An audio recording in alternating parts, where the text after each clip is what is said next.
Hello everyone, मैं सुजीत शुक्ला स्वागत करता हूँ आप सबका आपके अपने channel UPSC insights by Sujeet में। अगर आपने चैनल को अभी तक सब्सक्राइब नहीं किया तो प्लीज़ चैनल को सब्सक्राइब कीजिए। अगर आपको हेल्पफुल लगता है तो प्लीज़ इन्हें शेयर कीजिएगा। चलिए हम शुरू करते हैं हमारा नेक्स्ट टॉपिक जो है चार पिट्स method. Charpit's method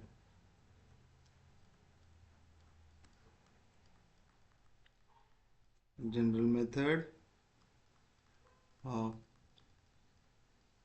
solving partial differential equations of order 1 but of any degree।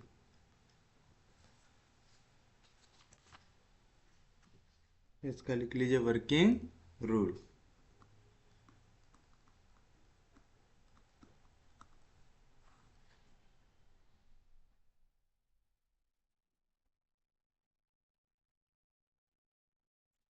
Step 1,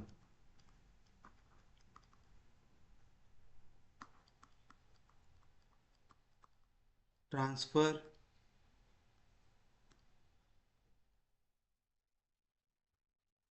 all terms of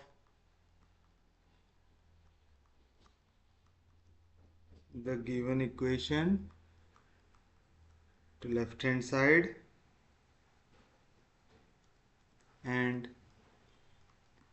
denote the entire expression by f।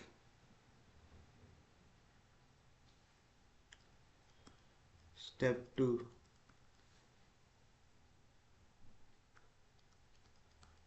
write down the Charpit's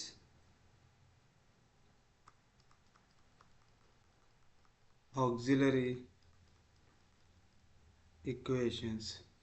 जो रहती है अब ये याद करना है आपको, dp upon F x plus P F Z. क्या है? dp upon F x plus P F Z equals to D Q upon F Y plus Q F Z equals to D Z upon minus P F P minus Q F Q equals to D x upon minus F P equals to D Y upon minus F Q. ये रहेगा आपके लिए चार पिट्स auxiliary equation. ये याद कीजिए क्या रहेगा, dp upon F x plus P F Z. अब ये तो याद है ना, एफ एक्स मतलब partial derivative with respect to X, F Y मतलब partial derivative with respect to Y, F Z मतलब partial derivative with respect to Z, F P मतलब partial derivative with respect to P, F Q मतलब partial derivative with respect to Q. अब याद रखना, with respect to x लगा तो सिर्फ x वाली टर्म डिफरेंशिएट, बाकी सब कांस्टेंट। वाई के रिस्पेक्ट में लगा तो वाई वाली टर्म को डिफरेंशिएट करेंगे, बाकी सबको लेंगे as a constant. F Z मतलब विद रिस्पेक्ट टू जेड करेंगे, बाकी सबको लेंगे कांस्टेंट। एफ पी मतलब पी की टर्म को डिफरेंशिएट करेंगे, बाकी सबको लेंगे कांस्टेंट। क्यू मतलब सिर्फ क्यू वाली टर्म्स को डिफरेंशिएट करेंगे, बाकी सबको लेंगे कांस्टेंट। याद रखेंगे। तो डीपी की वैल्यू क्या आती, F x plus P F Z. D Q की value F Y plus Q F Z equal to D Z upon minus P F P minus Q F Q. उसके बाद D x upon minus F P D Y upon minus F Q. याद रहेगा, D P upon F x plus P F Z equal to D Q upon F Y plus Q F Z, D Z upon minus P F P minus Q F q equal to D x upon minus F P D Y upon minus F q. तो इसके बाद लिखिए step 3, जो रहेगा using the value of f in step 1. Write down the values of fx, fy, fz, fp, fq and substitute these values in step 2. मतलब आप ये सब वैल्यू निकाले और ये चारपिट्स ऑक्सिलरी इक्वेशन में वो वैल्यूज को कर दीजिए सब्स्टिट्यूट. उसके बाद आएगा आपका step 4.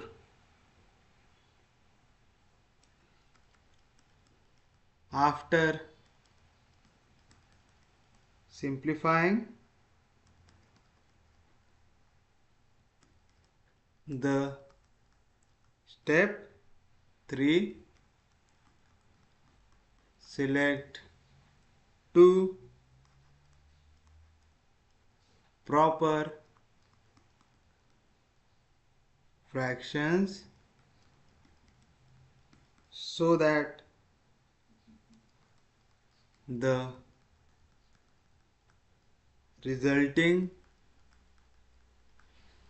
integral may come out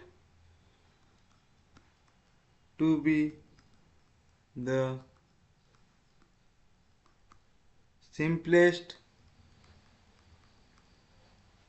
relation involving at least one of P and Q. आपको इनमें से सिर्फ और सिर्फ वो वाले फ्रैक्शन को सॉल्व करना है जिनको सॉल्व करने के बाद आपको कम से कम P और Q के बीच में कुछ ना कुछ रिलेशन मिल जाए. तो P और Q में से कोई एक तो भी वैल्यू मिल जाए और उनमें से आपको सबसे इजी जो जाएगा सिर्फ उसको लेना है. फिर उसके बाद स्टेप 5 जो लास्ट स्टेप रहेंगी, the simplest relation of step 4 is solved along with the given equation to determine P and Q. Put these values of P and Q in dz equals to P dx plus Q dy, which on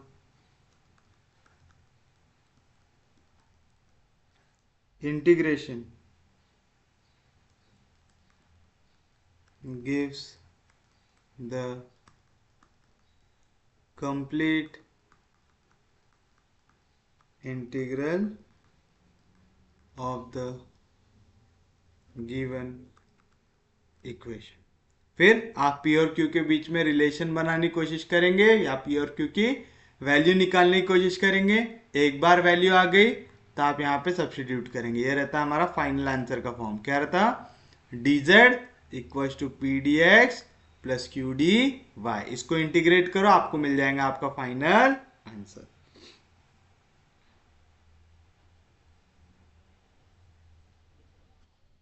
और same method से आप निकालते हैं आपका singular और general integral भी. The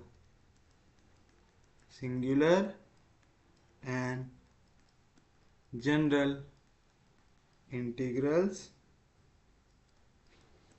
can be obtained in this manner. एक चीज यहाँ पे जो आपको याद रखना है वो है sometimes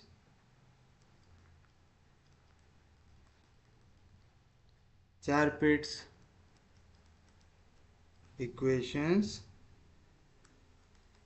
give rise to P equals to A and Q equals to B, where A and B are arbitrary constant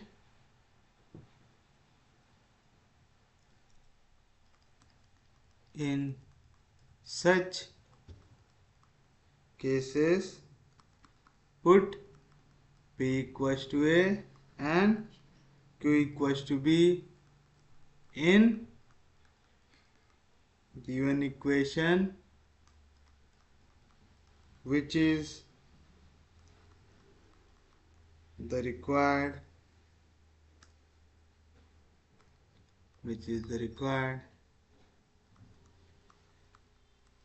complete integral. ठीक है, अब कई बार है ना आपके ए और बी, आप यहाँ पे आर्बिट्ररी कांस्टेंट कैसा लेंगे, ए और बी करके लेंगे। तो कई बार आपकी वैल्यू आएंगी पी की वैल्यू है, क्यू की वैल्यू बी, उसमें क्या करना, सीधा है पी की वैल्यू है, क्यू की वैल्यू बी, जो आपका गिवन इक्वेशन है उसमें सब्स्टिट्यूट कर देना, तो वो रहेगा आपके लिए आपका फाइनल आंसर। तो चलिए अब हम शुरू करते हैं हमारा ये topic.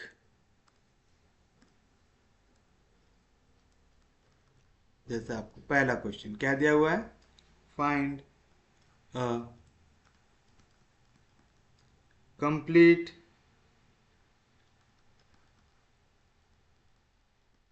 Integral of z equals to px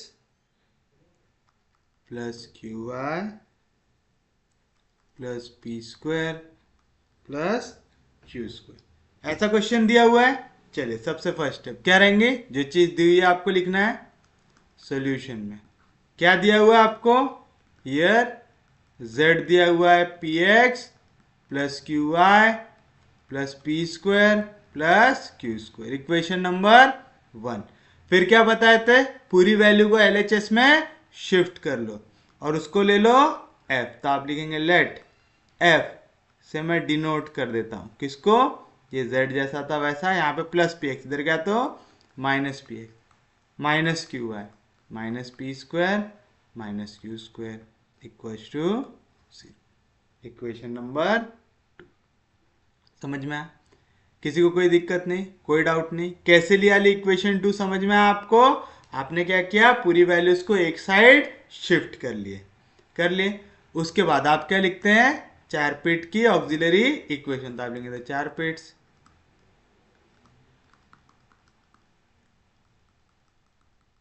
auxiliary equations are.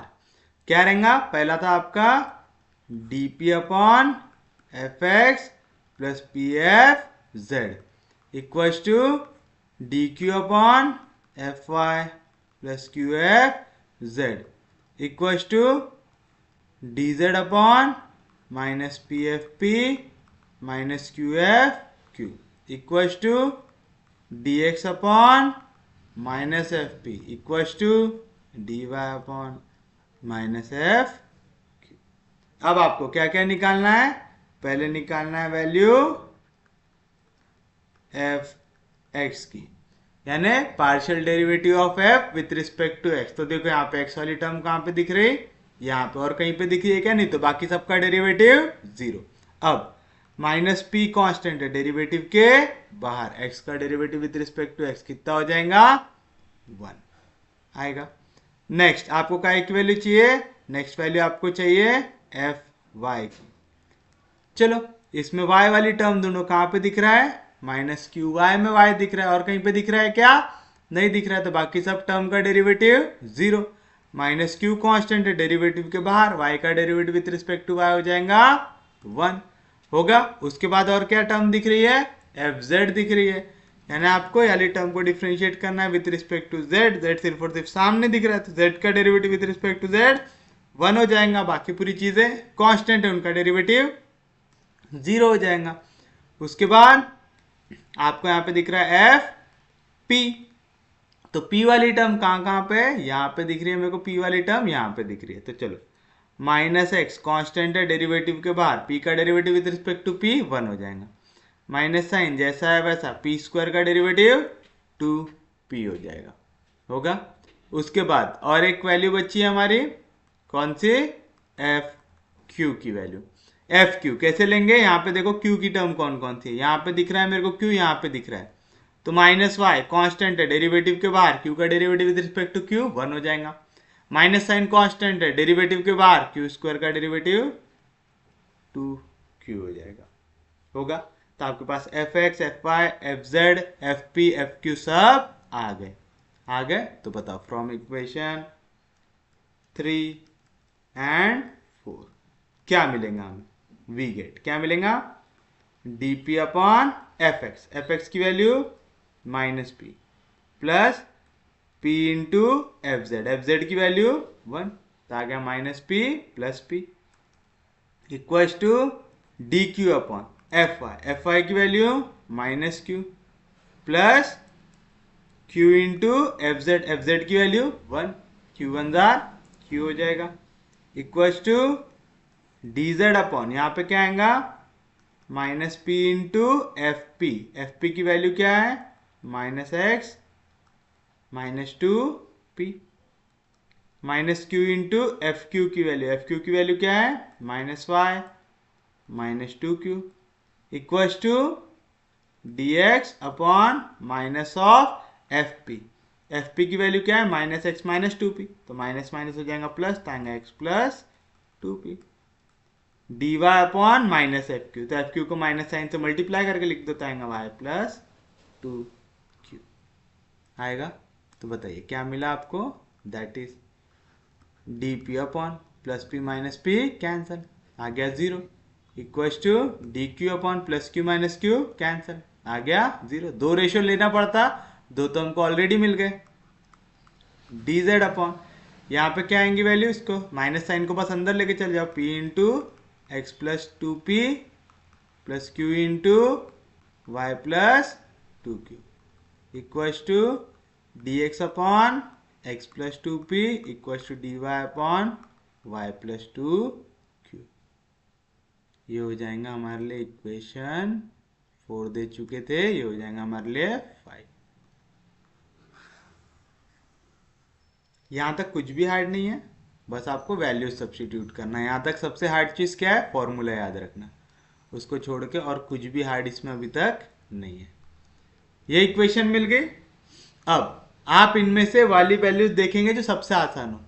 अभी देखो फर्स्ट फ्रैक्शन के डिनोमिनेटर में क्या है 0, तो पक्की सी बात है न्यूमरेटर भी क्या हो जाएगा 0, याद है ना, a upon 0 equal to B upon C है, तो जैसे यहाँ पे 0 डिवीजन में इधर जाएगा मल्टीप्लीकेशन, तो a की वैल्यू क्या हो जाएंगी 0 हो जाएंगी, होगी। तो आप लिखेंगे taking first fraction of equation 5, मेरे को dp की वैल्यू क्या मिल जाएंगी 0 मिल जाएंगे। करो अब क्या करेंगे, इसको इंटीग्रेट कर देंगे, dp का इंटीग्रेशन p, एक आर्बिट्ररी कांस्टेंट ऐड करना पड़ता, मैं लिख देता हूं a, आ गया, where a is arbitrary constant. Equation number 6, एक बार p निकाल लिए, क्वेश्चन में आप यहाँ पे आपको p और q के बीच में कहीं पे भी डायरेक्ट रिलेशन दिख रही है क्या, नहीं दिख रही है, तो अब हम q निकालने की कोशिश करेंगे। q कैसे निकालेंगे, देखो dq है, डिवीजन में क्या दिख रहा है 0 दिख रहा है, डिवीजन में 0 दिख रहा है, तो सीधी सी बात है आपका वहां पे न्यूमरेटर भी क्या आएगा 0, तो आप लेंगे taking second fraction of equation 5। अगर डिनोमिनेटर 0 है तो न्यूमरेटर भी क्या आ जाएगा 0, तो dq की वैल्यू भी क्या आ जाएंगी 0 आएगी। कर दो इसको इंटीग्रेट, तो dq का इंटीग्रेशन q, और यहाँ पे आपको ऐड करना पड़ेगा 0 का इंटीग्रेशन 0 और ऐड करना पड़ता है एक आर्बिट्ररी कांस्टेंट, तो क्यू की वैल्यू हो गई b. Equation number 7 where b is arbitrary constant. अब देखो यहाँ पे आपके पास p की वैल्यू है इक्वल टू ए, एक आर्बिट्ररी कांस्टेंट, q की वैल्यू है इक्वल टू b, एक आर्बिट्ररी कांस्टेंट। और हमको हमारे मास्टर ने लिखाया था कि कभी ऐसा क्वेश्चन आ सकता है जहाँ पे आपको p की वैल्यू a मिलेंगी, q की वैल्यू b मिलेंगी, जहाँ पे a और b क्या होंगे, आर्बिट्ररी कांस्टेंट होंगे। तो इन टाइप के क्वेश्चंस में आप p के जगह a और q के जगह b कहाँ पे डालोगे, गिवन इक्वेशन में। तो आपको क्या मिल जाएगा, रिक्वायर्ड कंप्लीट इंटीग्रल मिल जाएगा। तो आप लिखेंगे फ्रॉम इक्वेशन 1, 6 एंड 7। क्या थे आपकी इक्वेशन नंबर 1, ये हमारी equation number 1।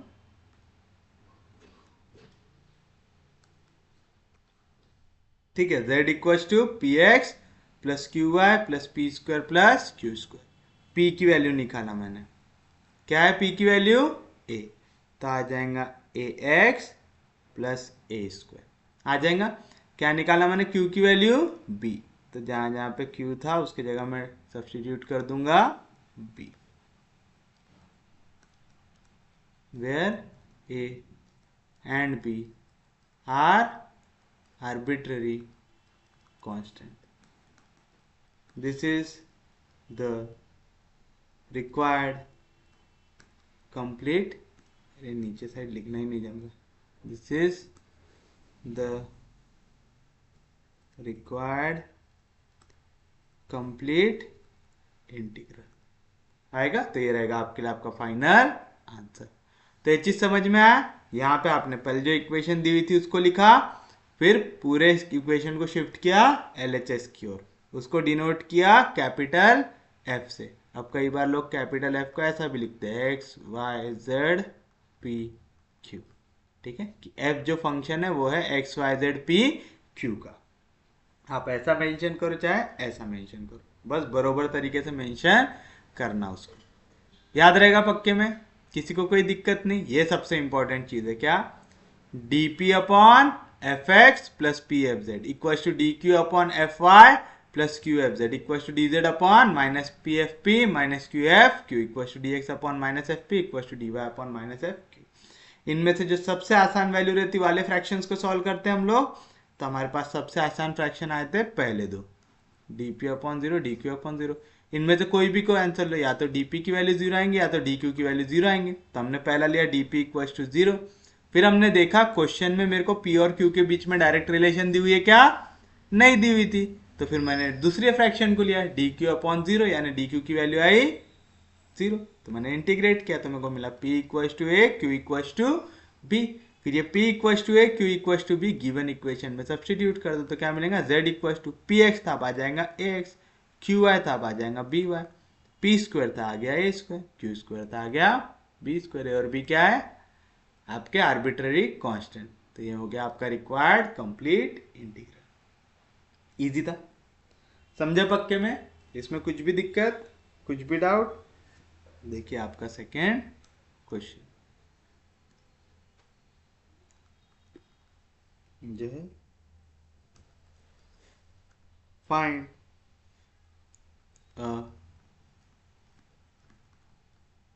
Complete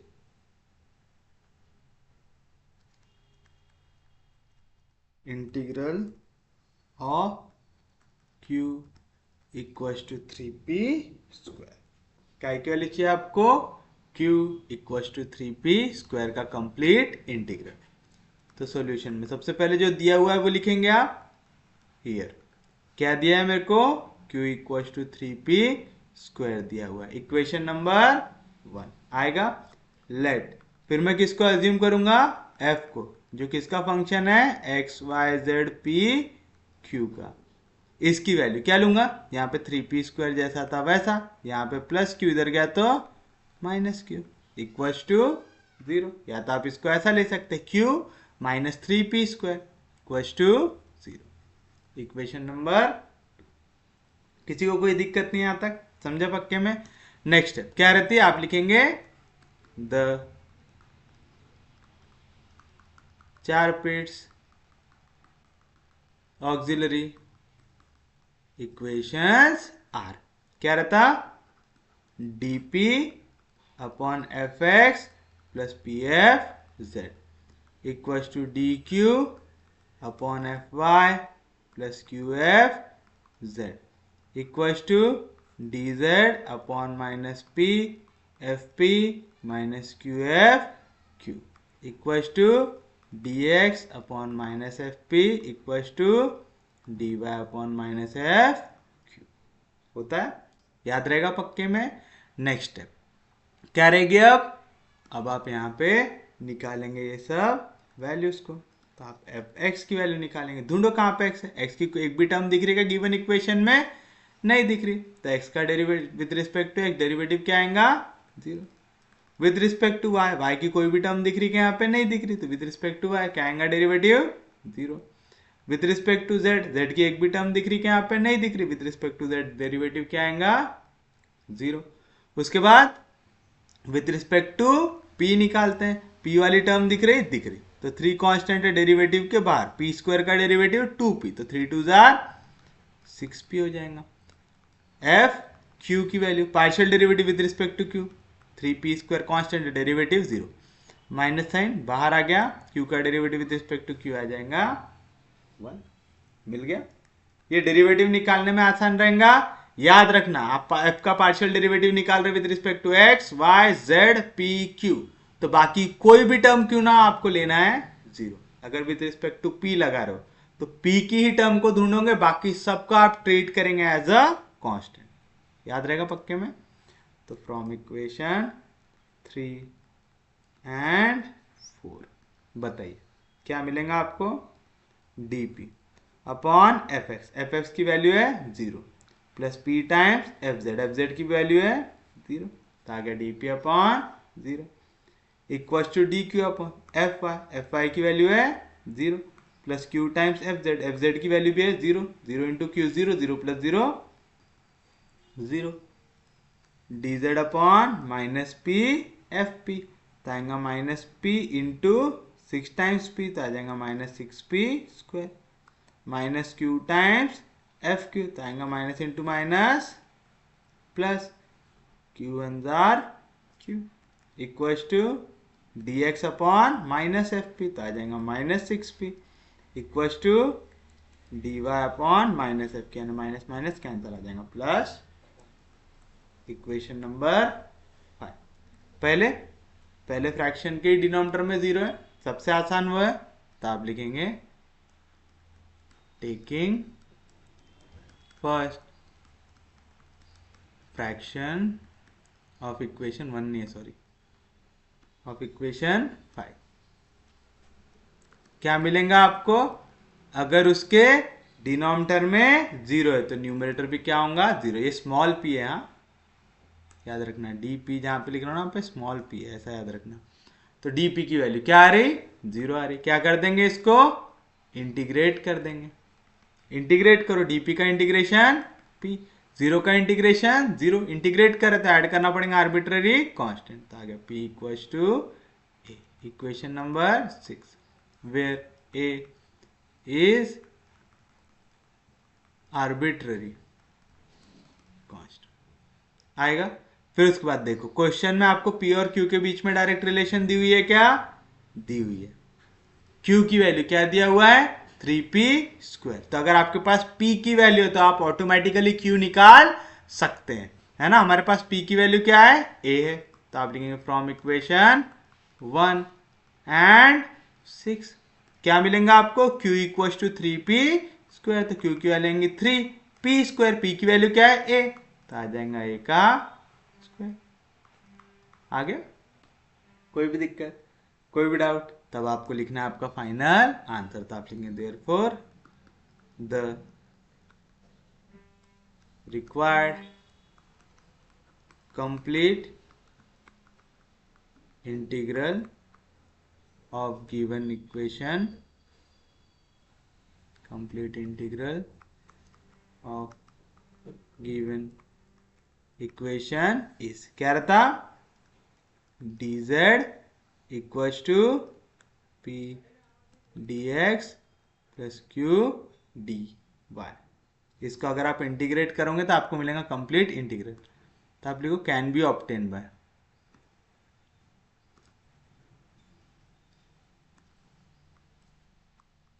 can be obtained by integrating dz equals to p dx plus q dy, that is dz equals to p की वैल्यू क्या है a, तो आ जाएगा a dx प्लस q की वैल्यू क्या है 3a स्क्वायर dy।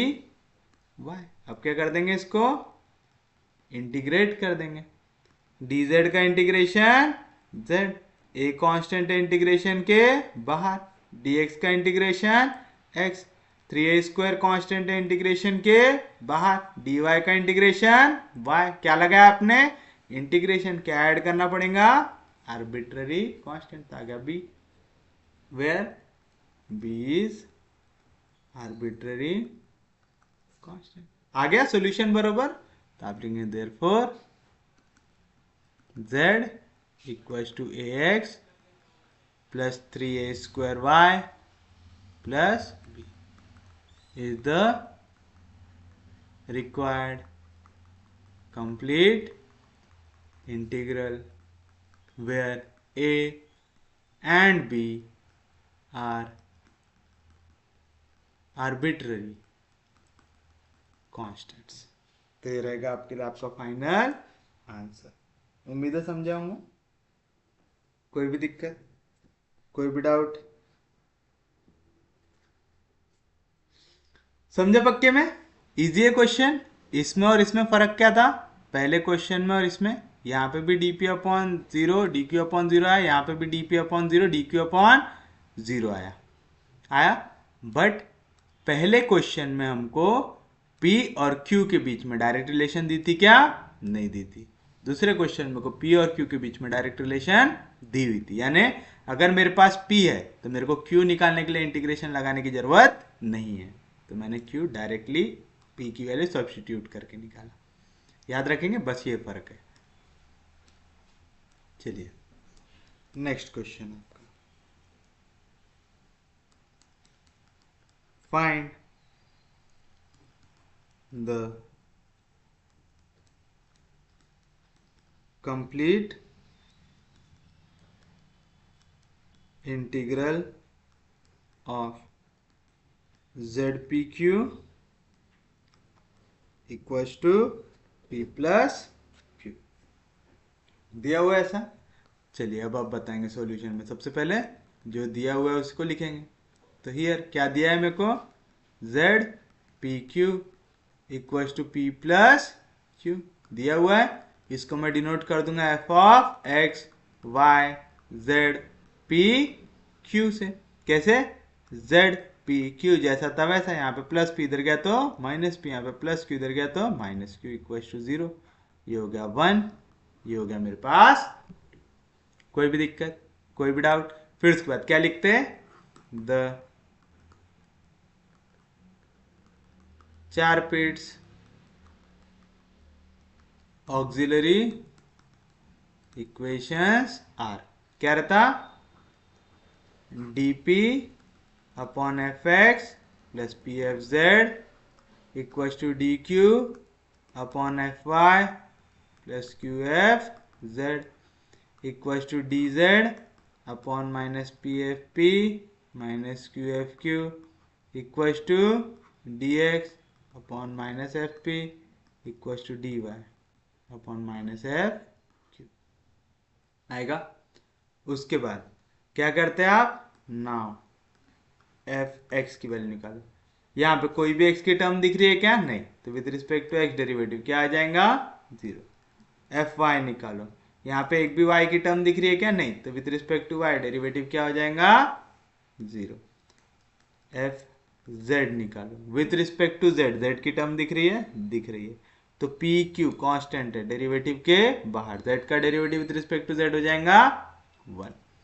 उसके बाद with respect to p derivative लगाना है, पी वाली टर्म सामने 2 पे दिख रही है, तो चलो पहले पी के साथ कौन है, जेड और क्यू। तो जेड क्यू कांस्टेंट है, डेरिवेटिव के बाहर पी का derivative with respect to p 1 हो जाएगा, फिर माइनस साइन जैसा था वैसा, पी का derivative with respect to p 1 हो जाएगा।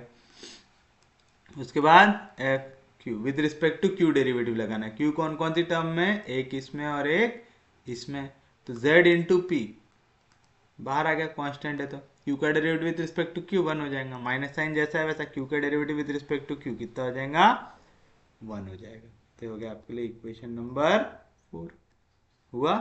तो आप लिखेंगे फ्रॉम इक्वेशन 3 एंड 4, बताओ क्या मिलेगा, D P upon F x की वैल्यू 0, 0 ऐड करके कुछ भी चेंज होता है क्या, नहीं होता, p इंटू एफ जेड, तो आएगा p इंटू एफ जेड, यानी p इंटू पी क्यू, तो आ जाएगा p square q equal to D Q upon क्या आएगा, एफ वाई की वैल्यू 0, 0 किसी में भी ऐड करो कुछ चेंज होता है क्या, नहीं होता, q इंटू एफ जेड, तो q इंटू पी क्यू क्या आएगा, p q square equal to D Z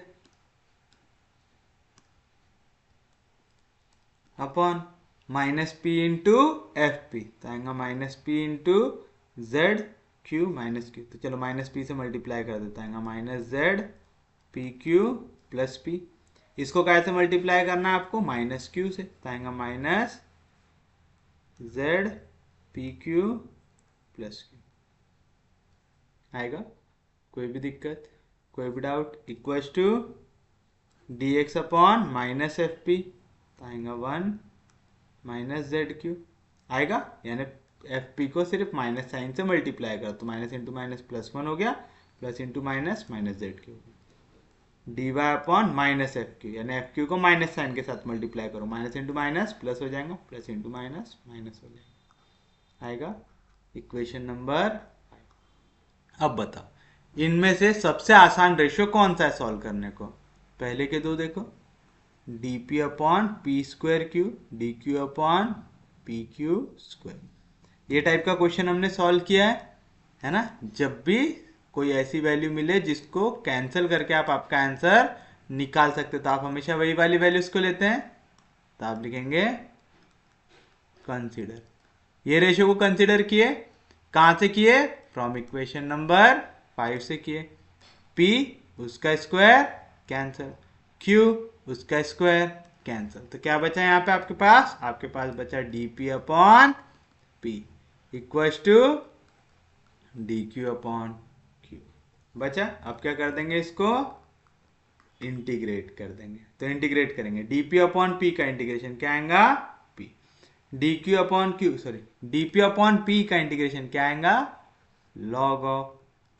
p आएगा, 1 अपॉन x का इंटीग्रेशन क्या होता है, log ऑफ x, p का डेरिवेटिव dp, डिनोमिनेटर का डेरिवेटिव न्यूमरेटर में प्रेजेंट है, तो क्या आता है आंसर, log ऑफ डिनोमिनेटर होता है log of p, dq upon q क्या आएगा आंसर, log ऑफ q, दोनों आपकी वैल्यू काय में आ रहे, log में, तो आप आर्बिट्ररी कांस्टेंट भी काय में ऐड करेंगे, log में, तो आएगा log a, where a is arbitrary constant, आएगा log m plus log n, क्या आता log of m into n, आएगा log p equal to log of a q, log cancel, तो आपके पास आ गया p equal to a q, यानी यहाँ पे इंटीग्रेट करने के बाद आपको p और q की वैल्यू डायरेक्टली मिली क्या, नहीं, बट आपको p और q के बीच में क्या मिल गया, एक रिलेशन मिल गया, क्या मिला, p की वैल्यू मिला a इंटू q मिला।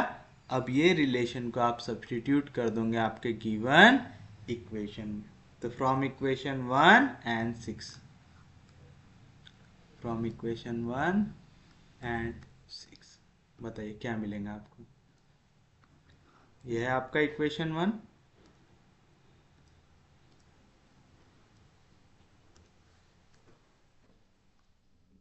p प्लस क्यू था ना यहाँ पे, और ये हमारा equation 6 p equals to a q है, तो जहां जहां पे p है उसके जगह आप क्या लिख सकते, a टाइम्स q लिख सकते, तो क्या मिलेगा मेरे को, z, तो आया z इंटू p की वैल्यू है ए Q into Q equals to p की वैल्यू है ए क्यू प्लस क्यू।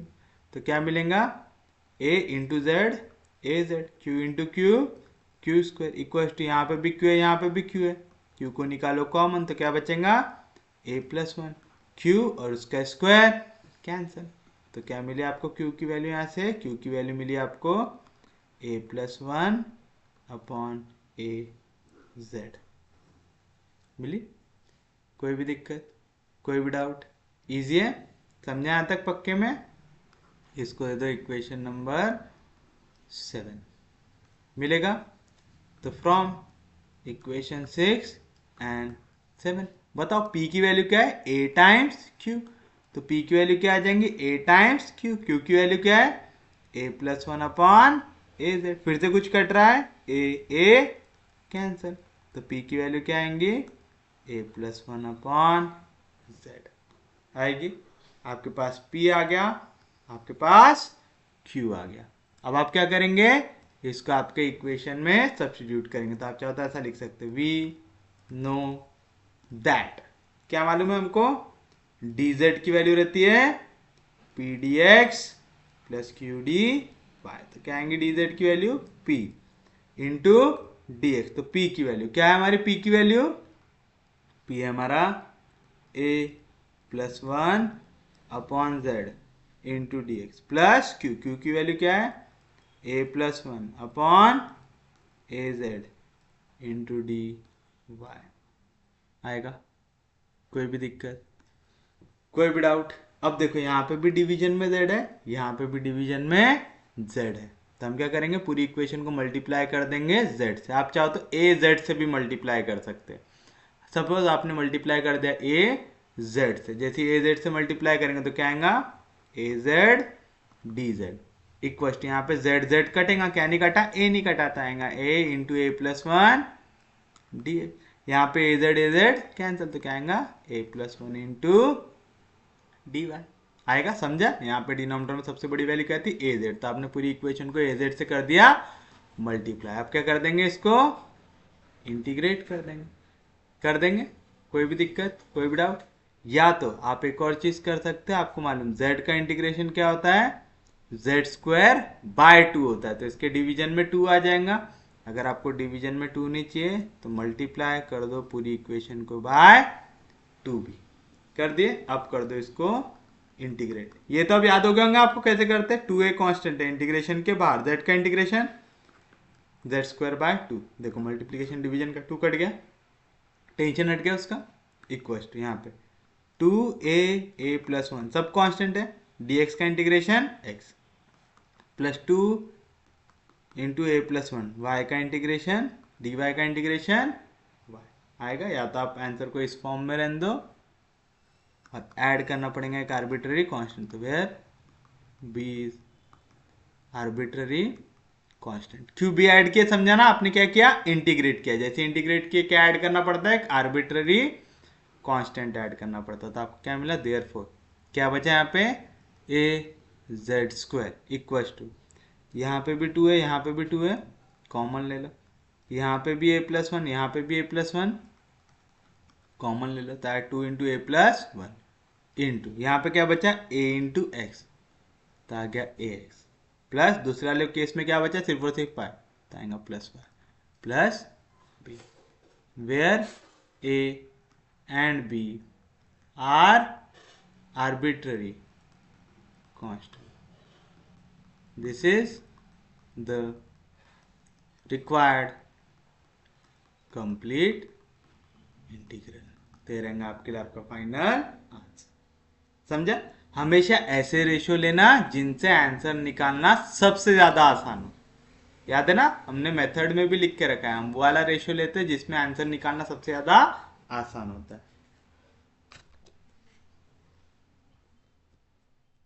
चलिए हम बढ़ते हैं हमारे नेक्स्ट क्वेश्चन की ओर, जो है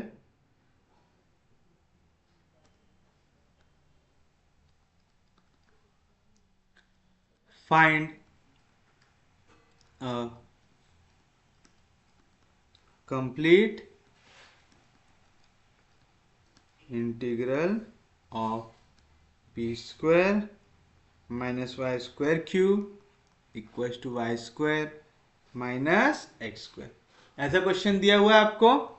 चलिए बताइए सॉल्यूशन में। सबसे पहले जो क्वेश्चन दिया हुआ है उसे लिखिए।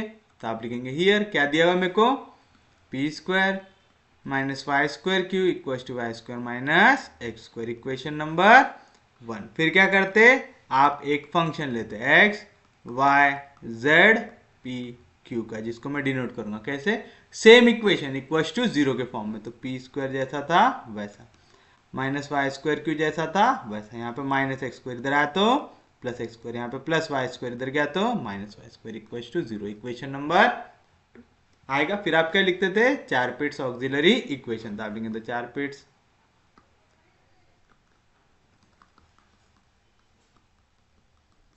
Auxiliary equations. क्या रहता, डीपी, ये पी छोटा याद रखना, मेरे पी थोड़ा सा बड़ा दिखता है कैपिटल, बट वो स्मॉल पी है।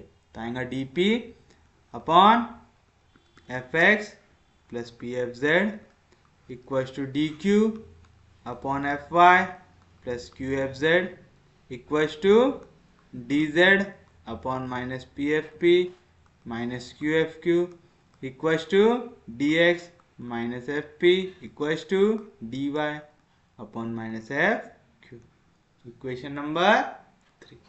नेक्स्ट स्टेप आप निकालेंगे एफ एक्स, निकालेंगे यानी इक्वेशन में जहां पे भी एक्स है उसको ढूंढो, कहां पे, ये एक्स स्क्वायर, एक्स स्क्वायर का डेरिवेटिव क्या आएगा 2x। नेक्स्ट आप क्या निकालेंगे एफ वाई, इस इक्वेशन में ढूंढो कहीं पे y दिख रहा है क्या, ये टर्म में भी दिख रहा है, ये टर्म में भी दिख रहा है। तो चलो माइनस क्यू कांस्टेंट है डेरिवेटिव के बाहर, वाई स्क्वायर का डेरिवेटिव 2y आ गया।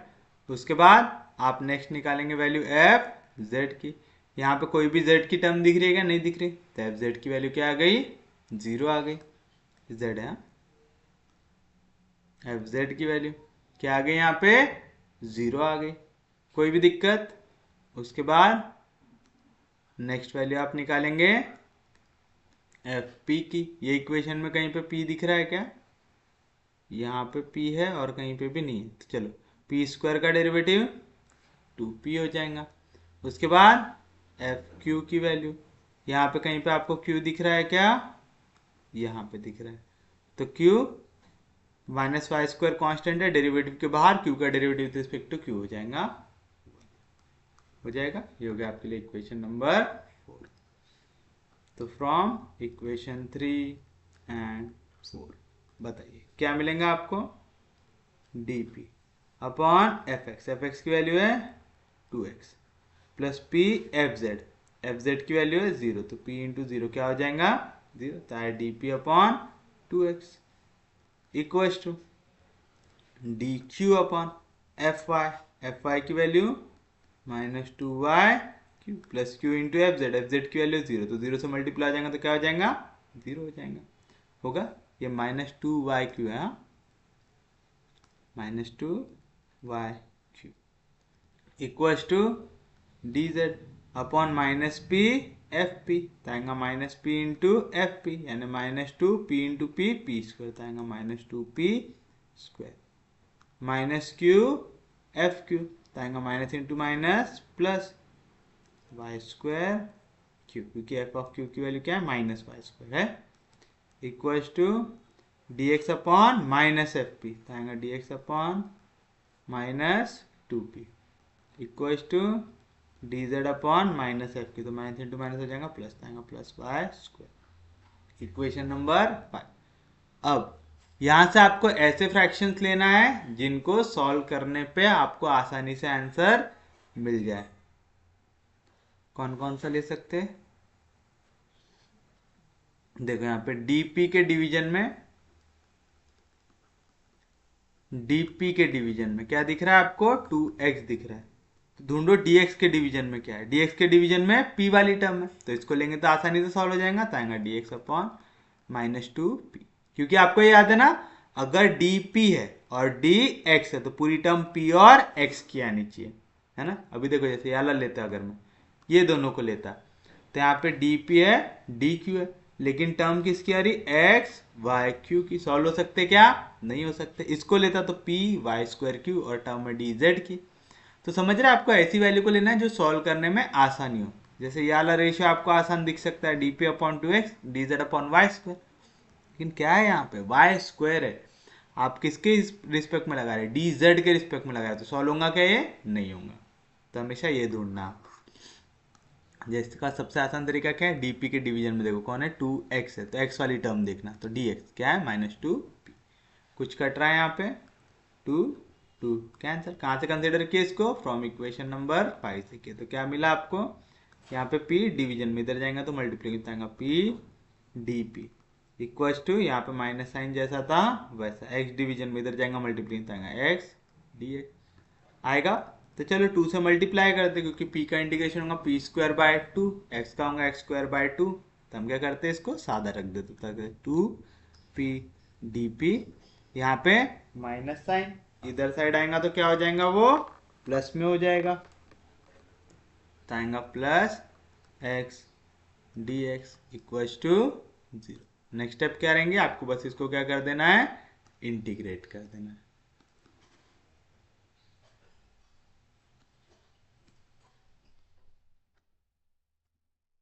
चलिए अब क्या करना है, बस इसको इंटीग्रेट कर देना है। इसको 2 से नहीं मल्टीप्लाई किया क्या हमने,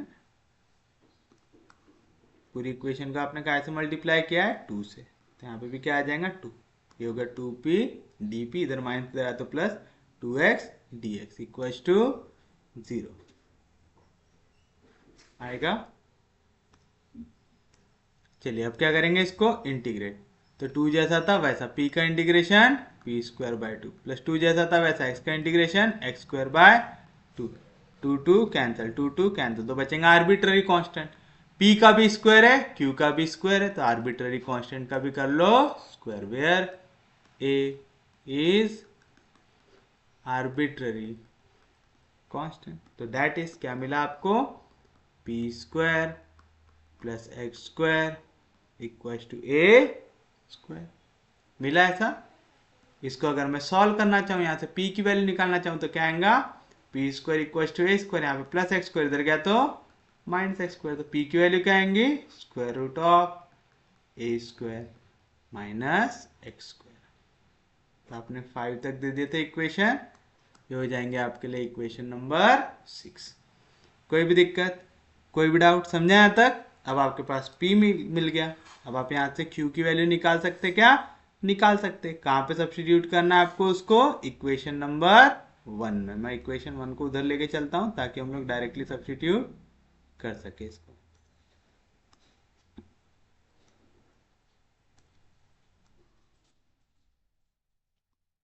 तो हम लोग लिखेंगे फ्रॉम इक्वेशन 1 एंड 6, बताओ क्या मिलेगा, p का स्क्वायर, तो स्क्वायर और स्क्वायर रूट कैंसिल होगा, a² minus x² minus y²³ equal to y² minus x² आएगा। चलिए बताइए, कुछ कट रहा है क्या यहाँ पे, इधर भी राइट हैंड साइड में भी -x², लेफ्ट हैंड साइड में भी -x², समझा ना, यहाँ पे -x², इधर जाएंगे तो +x², plus x² minus x² cancel. हमको काय की वैल्यू चाहिए, q की वैल्यू चाहिए, तो चलो q को एक साइड लिख लेते, a² जैसा था वैसे, यहाँ पे प्लस y² इधर गया तो माइनस y², यहाँ पे माइनस y², इधर गया तो प्लस y², हमको चाहिए सिर्फ और सिर्फ q की वैल्यू, तो यहाँ पे y² मल्टीप्लीकेशन में इधर जाएगा तो डिवीजन में, तो q की वैल्यू क्या आएंगी, a² भी डिवाइड हो गया y² से, माइनस y² भी डिवाइड हो गया y² से, तो q की वैल्यू क्या आएंगी, a², y का पावर 2 ऊपर जाएगा तो y का पावर -2, y² कैंसिल, क्या बचेगा 1, हो गया इक्वेशन नंबर 7। अब देखो आपके पास p की वैल्यू है, आपके पास q की वैल्यू है, वो भी है, और हमको मालूम है एक फॉर्मूला, क्या मालूम है, वी नो दैट, क्या रहता, dz equal to p d x plus q d y, तो dz की वैल्यू क्या आएगा, p की value √a² minus x² into d x plus q की वैल्यू है a² y का power -2 minus 1 into D y. क्या कर देंगे, अब इसको इंटीग्रेट कर देंगे। अब यहाँ पे दो फॉर्मूले लग रहे हैं, कौन कौन सा, एक तो लग रहा है integration of under root of a square minus x square into d x का डायरेक्ट फॉर्मूला लग रहा है। क्या रहता है, याद है आप लोगों को, x upon two under root of a square minus x square plus a square by two sine inverse of x upon a plus c रहता। और दूसरा काय का लग रहा है integration of x to the power n into d x. क्या रहता है, x to the power n plus one upon n plus one plus c. चलिए लगा दीजिए। तो डी जेड का integration Z integration of under root of a square minus x square क्या रहता, x upon two under root of a square minus x square plus a square by two sine inverse of x upon a. Constant आखिर में add करेंगे plus a square constant है integration के बाहर, y to the power n का integration क्या रहेगा, y to the power n plus one यानी minus two plus one minus one upon minus one का इंटीग्रेशन y। अब ऐड कर दो आर्बिट्ररी कांस्टेंट, तो where b is arbitrary constant आपको मिल जाएगा आपका फाइनल आंसर। तो आप लिखेंगे therefore the required complete integral is, बताइए क्या आएगा, z equals to x by two under root of a square minus x square plus a square by two sine inverse of x upon a plus into minus हो जाएगा minus a square Y का power minus one, नीचे आएगा तो y का power plus one minus y plus b, where a and b are arbitrary constant. तो ये रहेंगे आपके लिए आपका फाइनल। समझा, कोई भी दिक्कत, कोई भी डाउट, समझ रहा है सबको, किसी को भी कोई दिक्कत नहीं इसमें। चलिए अब हम बढ़ते हैं हमारे अगले क्वेश्चन की ओर।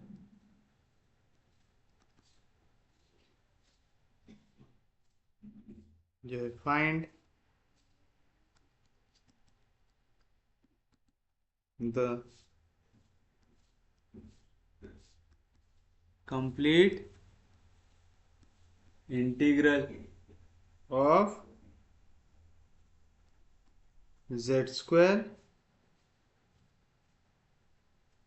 Into P square z square plus q square equals to 1। ऐसा क्वेश्चन दिया हुआ है आपको। चलिए बताइए फर्स्ट क्या रहेगा, जो दिया हुआ है उसको लिखिए। तो आप लिखेंगे हियर क्या दिया हुआ मेरे को, z square into P square z square plus q square equals to 1 दिया हुआ है ऐसा। उसके बाद मैं क्या करूंगा, इसको डिनोट कर दूंगा कैसे, f से, जो रहेगा x y z p q का फंक्शन रहेगा। z स्क्वायर को अंदर लेके जाओ तो क्या मिलेगा, p square z square into Z square z का power 4 plus z square multiply होगा क्यू स्क्वायर से आएगा क्यू स्क्वायर जेड स्क्वायर, यहाँ पे प्लस वन इधर आएगा तो minus one equals to 0। Equation number 2 आएगा। फिर क्या लिखते हैं आप, द चार पेट्स ऑक्सिलरी इक्वेशंस आर, क्या रहता, dp upon F x plus P F Z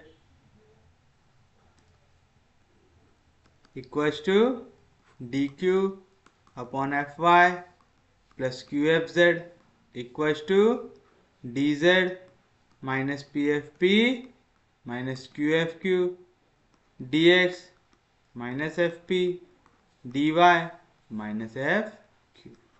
equation number 3। Now अब आप क्या निकालोगे, एफ एक्स यानी derivative with respect to x, x की एक भी टर्म दिख रही क्या नहीं, आ गया 0। एफ वाई, वाई की एक भी टर्म दिख रही क्या नहीं, आ गया 0। नेक्स्ट आप निकालेंगे एफ जेड, जेड की टर्म दिख रही, ये दो जगह पे दिख रही। तो चलो पी स्क्वायर कॉन्स्टेंट है डेरिवेटिव के बाहर, जेड टू द पावर 4 का डेरिवेटिव 4z क्यू आएगा प्लस क्यू स्क्वायर कॉन्स्टेंट है डेरिवेटिव के बाहर, जेड स्क्वायर का डेरिवेटिव 2z। एफ जेड मिल गया। अब आपका इक्वल निकालेंगे एफ पी की कोई टर्म दिख रही, पहले वाले इसमें दिख रही, तो z का पावर 4 कांस्टेंट है डेरिवेटिव के बाहर, पी स्क्वायर का डेरिवेटिव 2p आ गया। उसके बाद एफ क्यू निकालेंगे, क्यू की कोई टर्म दिख रही, यहाँ पे दिख रही, जेड स्क्वायर कॉन्स्टेंट है, डेरिवेटिव के बाहर, क्यू स्क्वायर का डेरिवेटिव 2q आ गया। ये हो गया आपके लिए इक्वेशन नंबर 4। तो फ्रॉम इक्वेशन 3 एंड 4 बताइए क्या मिलेंगे आपको, dp अपॉन एफ एक्स की वैल्यू 0 0 ऐड करो, कुछ भी चेंज होता है क्या, नहीं, p एफ जेड, तो आएगा p इंटू एफ जेड, क्या है value 4p square z cube plus 2q square z, है ऐसा, equals to D Q upon क्या रहती वैल्यू एफ वाई की वैल्यू 0 0 ऐड करो, कुछ भी चेंज होता है क्या, नहीं, q इंटू एफ जेड, क्या है एफ जेड की value 4p square z cube plus 2q square z, equals to D Z upon minus P F p, तो हो जाएगा माइनस 2p स्क्वायर जेड का power 4 minus Q F q, तो आ जाएगा minus q square z square, equals to D x upon minus F p, तो आएगा minus 2p z का power 4 equals to D Y upon minus F q, तो आएगा minus 2q Z square, equation number 5। अब फिर से देखिए, आप अगर पहले दो फ्रैक्शंस को लेते हैं, आपको मालूम कि एफ जेड की वैल्यू तो दोनों में सेम है, एफ एक्स एफ वाई से ही चेंज आता था और वो क्या आ गए 0, तो ये वैल्यू और ये वैल्यू दोनों में सेम है, तो मैं जैसे इक्वल लूंगा दोनों क्या हो जाएंगे कैंसिल, तो क्या बचेगा d p by p d q by q, तो मेरा क्वेश्चन हो जाएगा मेरे लिए आसान। तो ये सबसे आसान तरीका है सॉल्व करने का, तो ये दोनों को ले लेंगे फ्रॉम इक्वेशन 5, इसको कर लेंगे कंसीडर, तो आप लिखेंगे कंसीडर कौन सी वैल्यू, ये वैल्यू को कहां से लिया आपने, फ्रॉम इक्वेशन नंबर 5, ये पूरी वैल्यू हो जाएंगी कैंसिल, तो क्या बचा d p by p equal to D q by q. अब क्या करना है, इसको इंटीग्रेट करना है डी पी बाय पी का integration log p, d q by q का इंटीग्रेशन लॉग क्यू, तो जो कांस्टेंट ऐड किया वो भी काय में होगा लॉग में, तो आ जाएगा plus log a, where a is arbitrary constant, log m plus log n क्या था log of m into n, तो आ जाएगा log of a into q, log log cancel, तो पी की वैल्यू क्या आ जाएंगी ए इंटू क्यू आ जाएंगी। इसको दो इक्वेशन नंबर आप 5 तक दे चुके थे, ये हो जाएंगे आपके लिए इक्वेशन नंबर 6। मिल गया आपको पी की वैल्यू, क्या मिली पी की वैल्यू ए इंटू क्यू। अब आप ये पी की वैल्यू सब्स्टिट्यूट करेंगे आपके गिवन इक्वेशन में,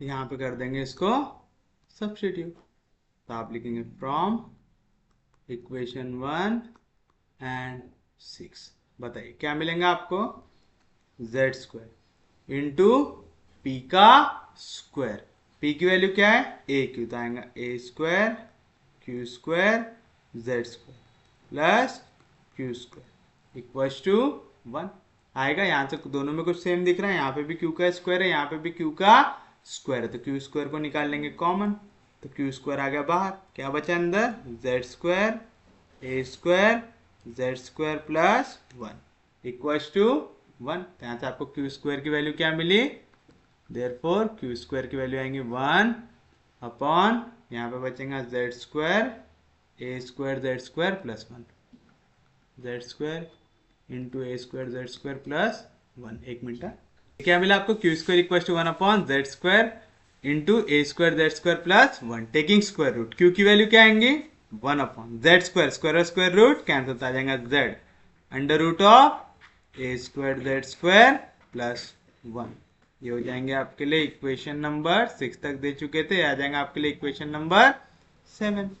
तो फ्रॉम इक्वेशन 6 एंड 7 बताइए क्यू की वैल्यू क्या है आपके पास, पी की वैल्यू है ए इंटू क्यू, तो बताइए आपको पी क्या मिलेगा, पी मिलेगा p equal to a into q, तो आएगा ए into 1 upon z under root of a square minus x square, तो आएगा z under root of a square z square plus 1 मिल गया। तो आपके पास अब p की वैल्यू है, आपके पास अब q की वैल्यू है। अब बताइए इसको आगे कैसे सॉल्व करेंगे। फिर से हमको एक फॉर्मूला मालूम है, वी नो दैट, क्या मालूम है हमको, dz की वैल्यू क्या रहती, p into d x plus Q into D y. तो बताइए क्या मिलेगा, dz इक्वल टू p की वैल्यू क्या है, a upon z into under root of a square z square plus 1 into d x plus q की value क्या है, 1 upon z under root of a square z square plus 1 into D y है।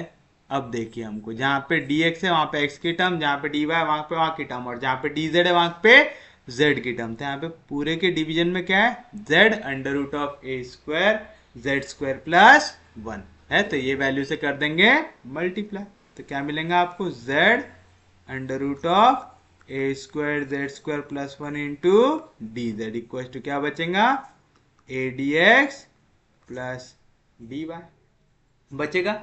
अब बताइए आप इसको directly integrate कर सकते क्या, नहीं कर सकते, क्यों, क्योंकि स्क्वायर रूट के अंदर आ रहा है ए स्क्वायर जेड स्क्वायर। जब भी ऐसा क्वेश्चन आता है हमको क्या करना पड़ता है, इसको लेना पड़ता है टी। तो आप लिखेंगे let under root of a square z square, sorry a square z square plus 1, जो रूट के अंदर वैल्यू उसको क्या लेना पड़ता है, टी लेना पड़ता है। डिफ्रेंशिएट करो तो ए स्क्वायर कॉन्स्टेंट है, डेरिवेटिव के बाद जेड स्क्वायर का डेरिवेटिव 2z dz, ये वैल्यू का क्या आ जाएंगी, डी टी की।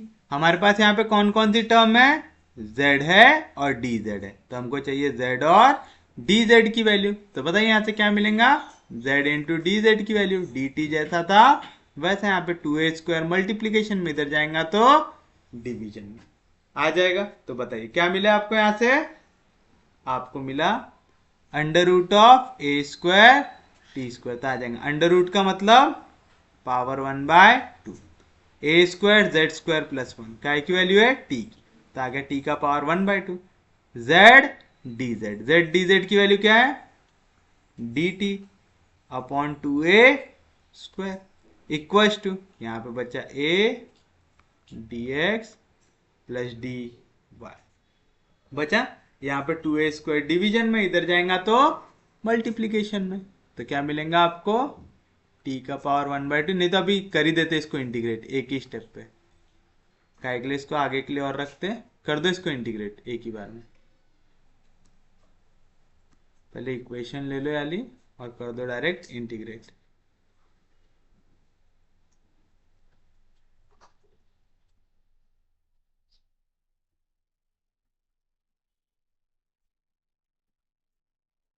चलिए कर देते हैं इसको यहीं पे इंटीग्रेट।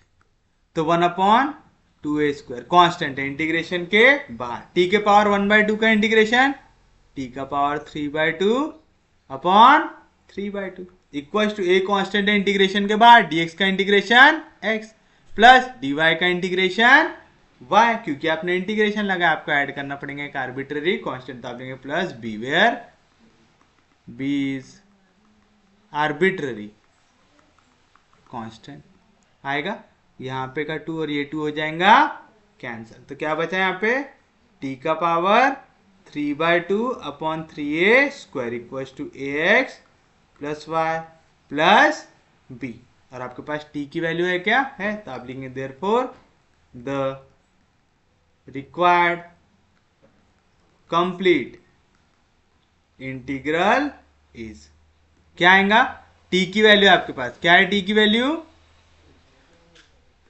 t की वैल्यू है आपके पास a square z square plus 1, तो आएगा a square z square plus 1, a square z square plus 1 का power 3/2 upon 3a square equal to ax plus y plus b, where a and b are arbitrary constants. तो ऐसा करते हैं, आज का lecture यहीं तक रखते हैं। उम्मीद है आपको लेक्चर समझ में आया होगा। अगर आपको लेक्चर समझ में आ रहे, यूज़फुल लग रहे तो प्लीज़ चैनल को सब्सक्राइब कीजिए, वीडियो को शेयर करते जाइए। सबसे इंपॉर्टेंट चीज़, पढ़ते रहिए, रिवाइज करते रहिए। हम लोग मिलेंगे कल, तब तक के लिए take care, have a nice day.